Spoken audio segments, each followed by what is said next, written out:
Il y a parfois des phénomènes très étonnants. Des phénomènes qu'on n'avait pas vu venir. Honnêtement, qui aurait pu prédire qu'un film turc, sans grosse promotion de la part de Netflix, allait devenir l'un des plus gros succès de la plateforme de ces derniers temps? Netflix possède un catalogue immense de films étrangers, notamment de films turcs. Mais celui-ci a eu un destin à part. Grâce au hasard de l'algorithme et surtout d'un bon bouche-à-oreille de la part des réseaux sociaux et de la presse, ce film est devenu un immense carton. Le film qui fait pleurer la France entière. Le film le plus triste au monde. Le film turc bat tous les records sur Netflix. Alors nous, vous commencez un petit peu à nous connaître, on est ouvert à toutes les expériences.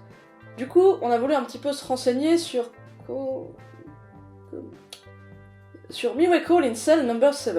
Saviez-vous que ce film dramatique est un remake d'un film sud-coréen et que ce film est disponible sur la plateforme Outbuster qu'on adore particulièrement? Ça tombe bien ça. On a donc pu regarder l'original, puis le remake turc afin de pouvoir les comparer. Est-ce que le remake est fidèle ou pas? Qu'est-ce qui fait que cette histoire fonctionne si bien dans différents pays? Est-ce que le film turc apporte beaucoup par rapport au film original coréen? C'est à ces questions que nous allons nous efforcer de répondre dans cette vidéo. Commençons par le commencement. Miracle in Cell No. 7 est un film sud-coréen sorti en 2013.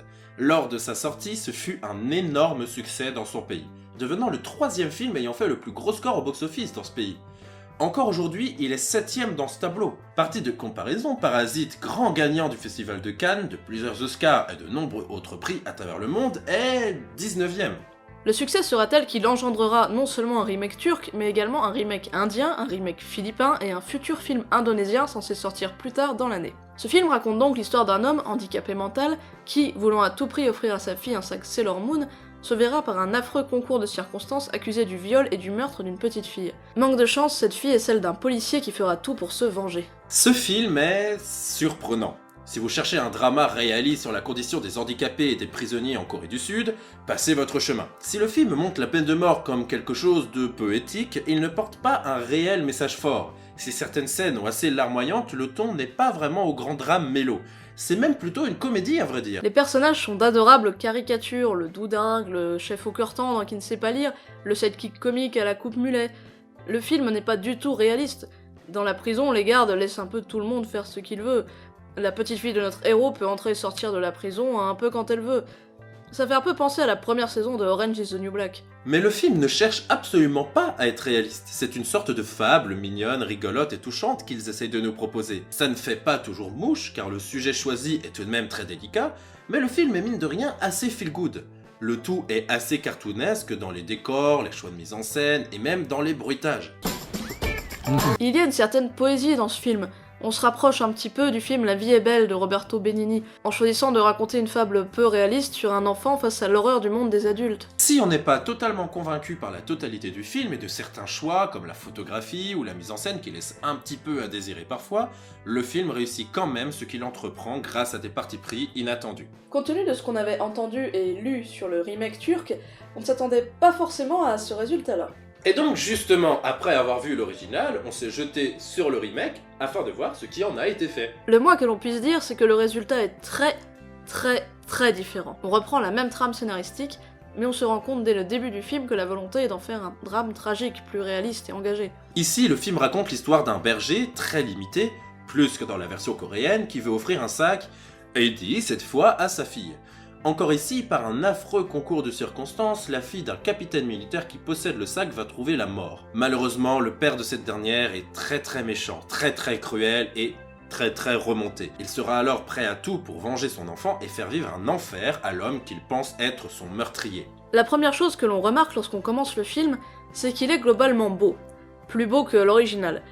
Fini l'aspect cartoon et un peu cheapos, ici on a de grands plans sur la nature turque et des constructions de plans soignés. On est même très agréablement surpris que, si certains moments sont très violents, on ne montre jamais vraiment cette violence de façon frontale. Elle est souvent suggérée par des partis pris de réalisation, et le film ne tombe ainsi pas dans la gratuité et dans le voyeurisme. La deuxième chose qu'on remarque, c'est que le film cherche à nous faire pleurer. Netflix ne s'y est pas trompé, ils veulent qu'on pleure, c'est leur principal argument de vente. Tu vas pleurer, oui. Regarde, c'est triste cette histoire de père accusateur et d'une petite fille séparée de son père. Regarde, on a mis aussi une grand-mère qui n'arrive pas à rassurer sa petite fille. Et beaucoup de violons. Mais ce film n'est-il qu'un mélo comme il en sort des centaines par an? Si le film emprunte beaucoup des éléments du mélodrame et que certains choix scénaristiques sont clairement là pour en rajouter sur la tristesse de cette histoire, On a trouvé que beaucoup de critiques passaient à côté de quelque chose qui nous a pourtant frappé au visionnage de ce film. C'est un film engagé. Le film n'a de cesse de nous montrer l'armée en Turquie comme quelque chose de néfaste. Présence de militaires dès le début du film, défilé d'enfants chantant l'hymne national sous le regard de l'armée, capitaine qui a beaucoup de pouvoir, l'armée est ici dépeinte comme le vrai danger. Contrairement au film coréen, on nous propose ici un message fort sur la peine de mort. Dès les premières minutes du film, un extrait audio nous parle de la peine capitale en Turquie. Puis tout au long du film, on nous rappelle combien cette peine est terrible, radicale et barbare. Il faut savoir que la peine de mort a été abolie en Turquie en 2004. Pourtant, le président Erdogan, qui a été Premier ministre de 2004 à 2014 avant d'être président de la République turque, pense rétablir cette peine depuis 2016. Sorti en 2019 dans cette actualité brûlante, Miracle in Cell No. 7 devient alors un film à charge contre cette idée. Et donc, au final, est-ce qu'on a préféré l'original ou le remake ? Eh bien, on se retrouve avec deux films diamétralement différents, qui ont tous les deux leurs qualités et leurs défauts. Le film coréen, par exemple, est un film assez feel-good, mais à la narration un peu confuse. Le film est certes tendre et drôle, mais on aurait aimé aussi un propos un peu plus clair sur les sujets traités. La réalisation laisse aussi un petit peu à désirer, surtout dans la photographie. A contrario, le remake turc est plus fluide. Il a une narration linéaire, il prend plus son temps et il s'engage pleinement dans les sujets traités. Pas toujours avec subtilité, mais avec conviction. On peut pourtant regretter un manichéisme un petit peu trop appuyé et une certaine surenchère. C'est vrai que ça force un petit peu trop sur le mélo par moment, mais bon, le film est connu pour ça aujourd'hui. Si vous avez regardé le film turc sur Netflix et que vous l'avez aimé, n'hésitez pas à laisser sa chance à l'original coréen. Il est disponible sur Outbuster, le premier mois sur la plateforme est gratuit.